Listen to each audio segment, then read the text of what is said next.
I know what you're thinking. This is the most beautiful cake you've ever seen in your life. And you're welcome. So this is my Zoey cake from K-Pop Demon Hunter. If you follow me, then you know that I've made Rumi and I've made Mira. Each one of those cakes took 3 to 5 days to make. This one took me 30 minutes. Can you tell? Yeah, you can.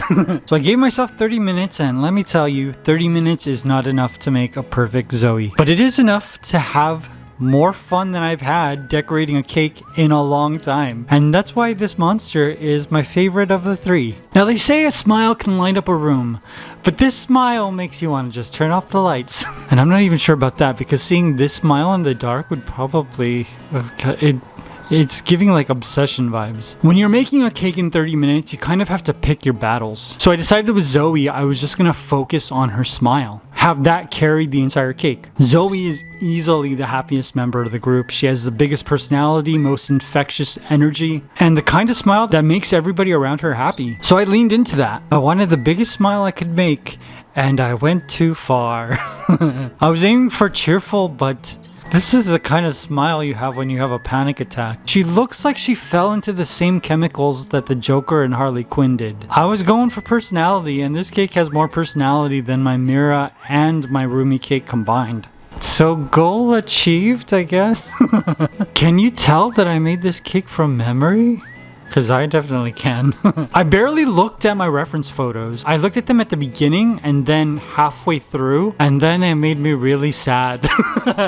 Because it looked nothing like her. So I decided that, you know what, I'm not going to look at these pictures anymore. I'm just going to create this face from memory. And that was a terrible decision, because my memory, apparently it only stores vibes. It doesn't actually keep track of facial anatomy. I gave her Michael Jackson's nose. Why?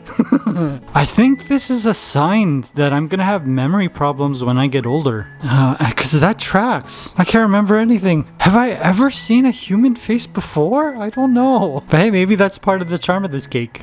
My favorite part of this cake is definitely not the face, it's the hair. And that's because it took me 8 minutes to create. Yeah, I should win an award for creating the hair in 8 minutes. But I should probably be arrested for what I did to her face. Yeah, the hair came together quickly. And it's way more accurate than anything underneath it. It kind of looks like one person sculpted the hair and then handed the face to someone else who's never seen a human person ever in their life. The top part and the bottom part of this cake looked like it was created by 2 different artists. When I realized that this wasn't gonna look like her at all, I decided, you know what, let's not think about recreating what she looks like, but recreating how happy she makes me feel when I watch the movies. And so I tried and I failed, because this cake does not make me happy. It made me laugh a lot, but it's still very unsettling.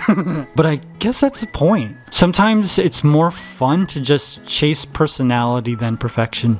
And I'm happy with that. I'll take it. Now let me know in the comments what character you'd like to see me make in 30 minutes. And if you want to see a more polished version of Zoey, write that in the comments as well. I hope you guys enjoyed this. I love you. I'll see you soon. Bye.